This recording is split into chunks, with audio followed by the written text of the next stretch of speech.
play Tetris. That includes my 90-year-old grandmother who thinks video games were created by the devil as a way to control our minds and corrupt our youth. But you know what? She still loves her some Tetris. The original version of the game was programmed in Russia by a computer engineer whose name I can't pronounce and makes a hell of a lot more money than I do. But he's a genius. You played the game, you clear the lines, you get points. It's extremely addicting and is probably why in 2007 the Game Boy version was voted as one of the greatest games of all time. While the Game Boy version gets a lot of credit for bringing it to the masses because it was packaged with a handheld, all versions of the game were pretty much the exact same. So let's get a little more in depth on the version that I know best, on the NES. There are two different game types, Type A and Type B. In Type A, you pretty much just play to see how far you can get, but in Type B, you can start at any level and also set the height of the Tetris blocks to give you a little extra challenge. Now, when I think Tetris, I think music.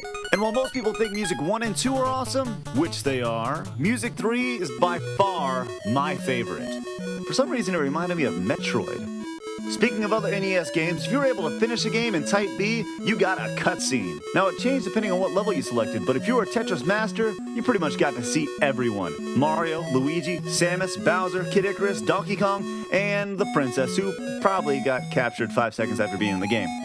Today, Tetris can be found anywhere. iPods, cell phones, and of course, current gaming consoles. But where it really found a way to our hearts was on the NES and Game Boy. I love you, Tetris.